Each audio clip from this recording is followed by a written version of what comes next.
This is Minutia Men with Rick and Dave. Rick, I don't want to get involved in your personal life. Oh, my personal life? Okay.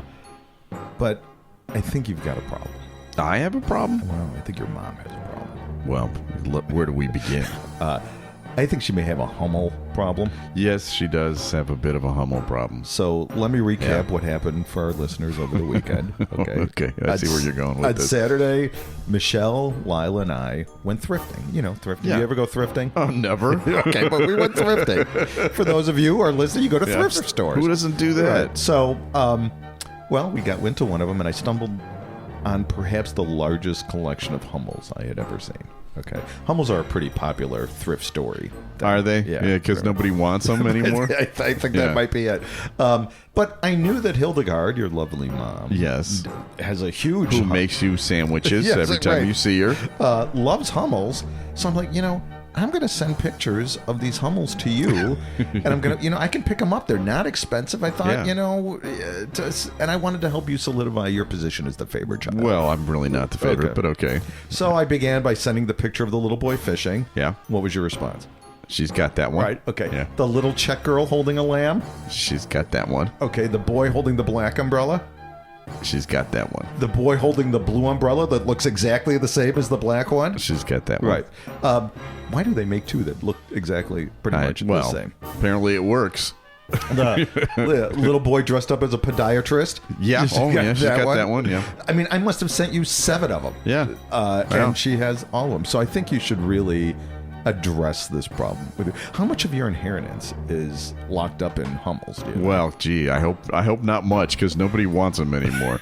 Have you ever driven on Higgins Road near our house here? The Donald E. Stevens Hummel Museum. Oh no, I didn't even know there is one. on I think on Higgins. Okay. In Park Ridge or I've seen it. Must be Rosemont. Yeah. I've never been in there. I've never Take your mom. Why don't you take your mom? No. That's the last thing she needs. We have a show to do, Dave. Do you mind if we do the show? Sure. The following is a Tony Lasano podcast, an Opie production on the Radio Misfits Podcast Network. This is Minutia Men with Rick and Dave. I think we've discussed this before. You sometimes sneak into our house and just move them around a little bit, right? I do. The fishing Hummel's going to go over here. Rick, who moved the choir? I have done that, and it is really satisfying. Or just move them like a quarter of an inch to the left. That's all you need. Just move them a little bit. I mean, if you really want to go crazy, move the boy to where the girl is, and move the girl to where the boy is, and it's mayhem. Well, hey, I know Hildegard's a huge listener. Oh, huge fan. Huge fan. It's joke. I'm joking. Yeah. Your Hummels are fine. You don't have too many. Speaking of fine art, okay, we got a show to do, and we better get going. And the story comes from our fine arts desk. Did you know we had one of those? I did not. Danish masters prepped canvases with leftovers from brewing beer. Okay. Danish painters in the 19th century may have turned to an unusual source for some of their supplies: breweries. Researchers examined paintings from the Danish Golden Age and found traces of yeast and grain that had been presumably from breweries. This suggests that painters were turning to byproducts from these breweries to prepare the canvases to make them easy to paint on. Oh. Study author Cecil Karup Anderson said they went into the project looking for what glue they used, and they thought it was from animals, and it turned out it was from Carlsberg. It could be beer, or it's not Bud Light, not the ones in Missouri. You cannot use Bud Light in Missouri. No, there were no trans people involved in this. So put your guns away. Right. Put your guns away. So I thought that this was actually very interesting. Yeah. Right. So I kind of went down this rabbit hole of beer and painting. Okay. And you'd be surprised that there's a big rabbit hole here. So when you think of beer and painting, what famous painting do you think of? I don't think of any painting. Really? Yeah. Should I be thinking of one? The famous of organisms around a table playing poker. Oh, dogs playing poker. Okay. So I went down the dogs playing poker rabbit hole, and I've got some great minutia about it. Oh, good. That's what the show is called. So first off, do you know who painted dogs playing poker? I don't. Cassius Marcellus Coolidge. Are you sure it wasn't a dog? No, it was. I don't know. Maybe this was the okay. name of the dog. I don't know. Guess how many paintings are in the Dogs Playing Poker series? There's more than one? Oh, yeah, there is. Oh, wow. Yeah. Okay. Well, there's the little girl. There's the little boy. It's the Hummel dogs playing. No, I don't know. How many? 18. Wow. There's 18. After the original painting, a cigar company named Brown and Bigelow commissioned Coolidge in 1903 to paint 17 other paintings for cigar boxes for an advertising campaign. Okay. So we've got the bachelor's dog. Okay. There's a dog just... Sure. Okay. I don't really know what this one is. There's another one called The Bold Bluff. I'm not going to read all of these. A Friend in Need, which is about poker and cheating. New Year's Eve in Dogville. A dog that cheats at poker. Well, hold on. Ballroom Dancing. There is Poker Sympathy. I mean, there's a lot of these are poker related. Yeah. In 2015, Poker Game, which was the original iconic one that you think of, sold for $658,000. Wow. To an unnamed buyer. Can you imagine that guy? Honey. Yeah, honey. Honey, look what I got. This is awesome. You paid what? Yeah, retirement. Yeah, let's put this in my room with the blue velvet Elvis paintings. Yeah. Here's the problem that though I have with this whole dogs playing poker thing. Okay. As you know, I'm a bit of a poker player. You are. Right? Yep. And sometimes you have to hide your emotions. And dogs are not. Dogs very good. cannot do that. They get pocket aces. Their little tag, their little whales, or their tail starts wagging. That's true. You know, be like they'd be the worst poker players. Have you even heard of the word bluff? Yeah, they can't. They start salivating. Right. You know? And how do they hold the cards? They don't have any thumbs. Yeah. You know, so many problems. So I actually have a story about dogs too. It starts off as a story about dogs. Cameras were being used to find out who was stealing hand sanitizer at the state park in State College by Penn State. Right. This is from the Huffington Post. Instead of finding the culprit, however, they got a film of a man having sex with his collie. The man turns out to be a professor. And they have a Hummel for that. Yeah. Oh, my God. A professor at Penn State University. And when they caught him, his excuse was, I do it to blow off steam. I'm a professor. I know how stressful it can be. You know who David Simon is? He's the writer of The Wire, Homicide, Life on the Street. Yeah. He He responded with this tweet. The dog's name is Steam. Do it to blow off steam, which I thought was pretty funny. But then he put a whole series of tweets. And if you follow David Simon and go out there, you can see all these tweets. This is a story about when he was a reporter. Yeah. I see this is the moment when I rifle my old police reporting files from Baltimore and recount for all the saga of Possum Man, a suburban resident of our city who was arrested on an isolated stretch of Weathersdale Road in Leakin Park in the cab of his pickup truck. The gentleman was dressed in women's lingerie and heels and had the carcass of a dead opossum affixed to his penis. Nonplussed Western District patrolmen initially detained him on charges of animal cruelty and indecency, though the former charge was dropped when it was determined that the animal was just roadkill and had only been violated post-mortem. Well, then there's no problem there. But come on. There's no, the liberals, no come victim. on, this is another woke culture. It's a victimless crime. Cancel culture here. But I thought this was interesting. So he went back to his job. University. Yeah. The Baltimore. No, I'm talking about David Simon. Oh, okay. He went back to his Baltimore Sun newsroom and told them, I got the greatest story ever. I got this story about this guy who's having sex with a dead possum. And they wouldn't print it because it was a family newspaper. Oh, jeez. And so it never ran. And so this story that I'm telling you right now is the first time you're hearing this because it was never reported by the press. Fake news. Can you imagine the professor going back into the classroom after this? Oh, my God. There's well, apparently, and I didn't get into the article too much because it's kind of a bummer. Yeah. Because he's like, just shoot me now. Just shoot me. Right, just kill me. Just end it now. Yeah. Kind of not a funny story after that, which is why I went a different direction. Well, I tell you, this is very much unrelated. But, college kids can be a little ruthless when you do something humiliating. Yeah. I told you the story that I had an entire day lecturing with my shirt was inside out. Did I tell you that? Yeah. And nobody said a word about it. I'm sure they're talking about it still. There's in some, but not nearly as embarrassing as this. Hey, we got a review.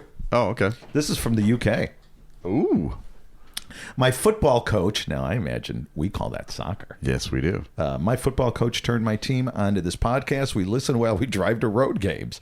I love it. Really fun. I haven't heard of any of these guests, but their interviews are great. And that's from Salmon Brothers from Apple Podcasts, United Kingdom. Salmon Brothers? Salmon Brothers. Okay. That's interesting. All right. It's time for another feature. Actually, you know what? If you like Minutia Men, can I just tell you this? Yeah. Be sure to check out some of the other programs on the Radio Misfits Podcast Network, because you can pick out your new show, your favorite new show, if you think you have time for even another one. Like, for instance, Minutia Men Celebrity Interviews, another show. Yeah. You can check that out.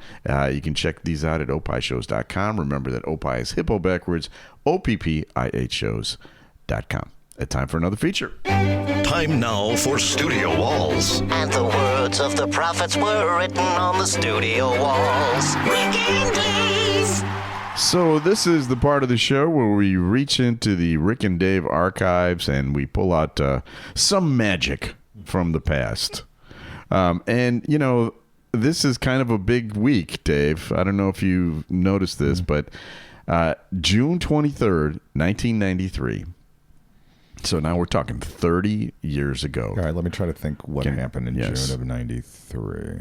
Was this like a Twins Peak? No, it was Twin not. Peaks debut or something? No, it was not. 93 White Sox, of course, were blitzkrieging to the division championship. Yeah, no, that's not what it is. It was the day that Lorena Bobbitt sliced off John Wayne Bobbitt's penis and tossed it in the woods. Yeah. And it became the biggest story in America. Now, this happened in the 90s, Dave, so what does that mean? It's 30 years ago. No, it means that I wrote a parody song about it. Of course you did. Of course you did. And I'm just going to play a little bit of it. This is John Landecker and the Legends doing the Lorena Bobbitt song. No. If you want to make Lorena Bobbitt your wife, just make sure you hide the butcher knife.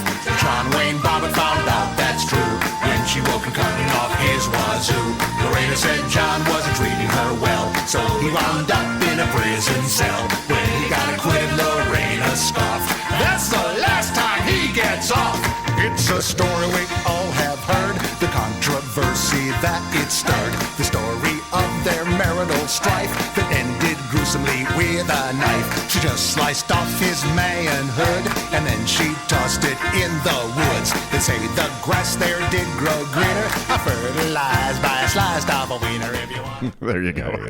So this one was your Hey Jude, right? Well, it was my first big hit. The big hit, it was my first big hit. So Twist and Shout then? Maybe? Well, all right. So there's an addendum to this story that I probably have never mentioned this before.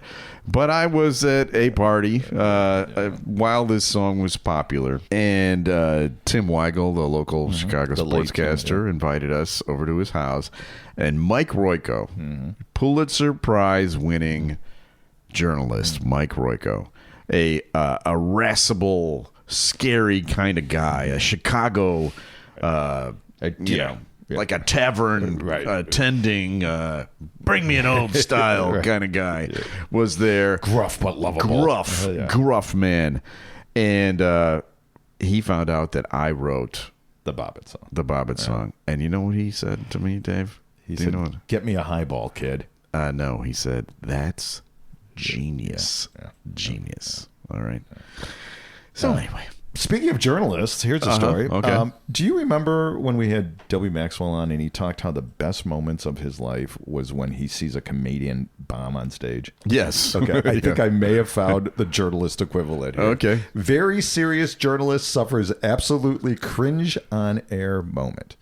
Real Clear Politics Philip Wegman, while signing off from Chris Steigel's interview show on Washington-based WMAL, kind of forgot what he was doing at the time. He was probably trying to multitask. He was multitasking, probably. And he was talking about Mike Pence's presidential campaign And this is kind of how we ended. We got some audio, and this is how we ended his little. All right, here we go. We'll see what comes out later on. But some of the claims that he has made, they do not hold water.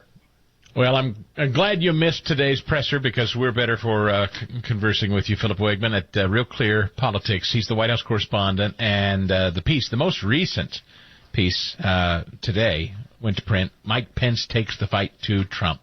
Thank you, Phil, very much. Great to catch up. I love you. Thank you. Our telephone. Did he just say he loved me, Dave? Did I just hear Philip say he loved me? Did he think he was talking to his wife for a minute? I could swear I just heard him say I love you. Did he not just say that? So he in fact did, and Philip Wegman explained what happened next, or what happened in a tweet. Yeah. During a radio interview as the show was wrapping, I got a text from my mother. The host started to say thanks for joining us, and rather than going with the usual, hey, thanks for having me on, I accidentally said what I was texting out loud on air. I replied, love you too. So that's boy. nice. It's kind of a cute story, actually, isn't it? We should start saying I love you to our guests when we I don't say I love you to my children. You're listening to Minutia Men, featuring the wacky exploits of your good pals Rick and Dave. Give them 22 minutes and they'll give you absolutely nothing of value. So let me tell you the story about Humpty Dumpty, because this show is called Minutia Men. And, we promise Minutia, and we're going to provide it. What is Humpty Dumpty about? Have you ever wondered what that was about? Well, he was on a wall, he fell down, and then dies, right? Or does he, Well, sorry. Is it existentialism? I don't know. As it turns out, that's not the original Humpty Dumpty? That's not the original Humpty Dumpty. The original Humpty Dumpty, this goes back to 1797, is when this version was popular. Humpty Dumpty sat on a wall. Humpty Dumpty had a great fall. 80 men and 80 more could not make Humpty Dumpty where he was before. Yeah, that's wordy. It's not as good. No, it's not great. So, I mean, it has been improved over the years.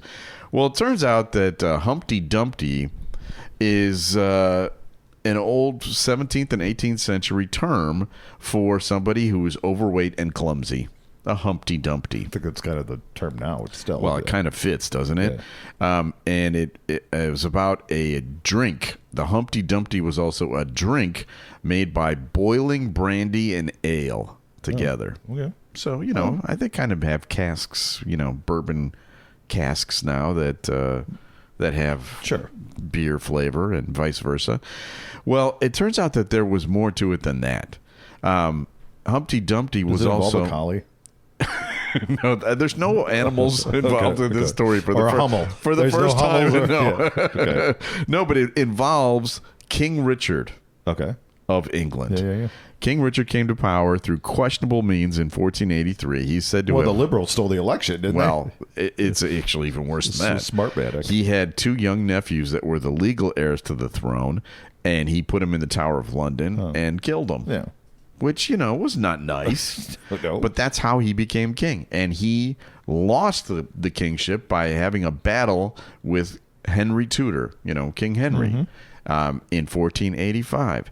So what does King Richard have to do with Humpty Dumpty? It turns out that Humpty Dumpty was a cruel name for him because was he a little portly? A little portly. And also, he had scoliosis. Oh, my God. And I thought this was going to affect you personally. Yeah. A scoliosis and a hunched back, and so they were making fun of his hunched back, and that's what Humpty Dumpty is. And his horse's name was Wall. So Humpty Dumpty sat on a wall. Humpty Dumpty had a great fall off of his horse. Oh. And that's what it's about. Oh. I had no idea. Yeah, and all the king's horses and all the king's men couldn't put him back together again because he was dead. Yeah, he was. Croak City. So it turns out that some of these stories that we have not so nice. No. Well, all the nursery rhymes Many. like Black Death and the plague and whatever. Yeah, like London Bridge is falling down. But anyway, I every now and then I feel like we need to provide actual minutia, and so that's what I've done. It's time for another feature. And Do you remember what we call this feature? That'd be celebrity potpourri. That is. That's right. A random name pulled out of Rick's bowl of brushes with celebrities. Mixture, collection, selection, assemblage, medley, assortment, variety. Time now for Celebrity Potpourri with Rick and Dave. So, Dave, I think you're going to understand at the end of this story why I've chosen this letter this week. This is when people send in their emails. And we've been getting a ton of them. People sending emails with their stories of celebrity brushes with celebrities. And here we go. This is from John S. I listen to you guys every week, and I really love your show. The letter you read a few weeks ago about Kareem Abdul-Jabbar, Still a pretty high bar right there. reminded me of my own celebrity brush. Yeah. I'm a Star Wars nerd, and my wife and I have gone to a bunch of the conventions. Well, one year, we met Peter Mayhew, who was the guy who played Darth Vader. Oh, okay. He was huge. He was over 7 feet tall. My wife and I are both 5'5". The picture that we took of the three of us is framed and hangs in our living room. Very tall Peter standing between very short Marge and me. More people than I care to admit say this when they look at the pictures. You guys look like a dick and balls. Which, if you think about it, Darth Vader, he was wearing the costume, right? I mean, think about it. There's not a big thing there, yeah. Thought you'd appreciate that. And to prove to you that I'm a faithful listener, let me close with this, because I know what Dave is going to say. Yes, Dave, you have told your George Lucas story before. You know what? I was about to cue it up again. Thanks, John. Yeah. Have you heard my Mike Royko story?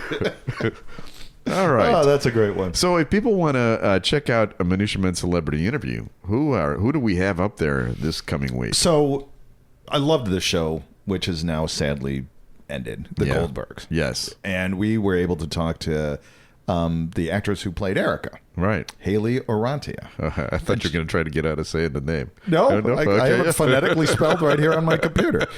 We had a great chat about the Goldbergs and just her career, and she's just a lovely lady. Yeah, it was a fun interview. She's going to get married. Yeah. You know, and so here's what happens when we interview young people. Like Haley is a young person. She's, in 30. Like the age of our kids, basically. A little older, but yeah. Yeah. We start being dads. So this is an interview. If you want to hear what it sounds like for Haley being interviewed by two dads, that's what you'll hear when you check that out.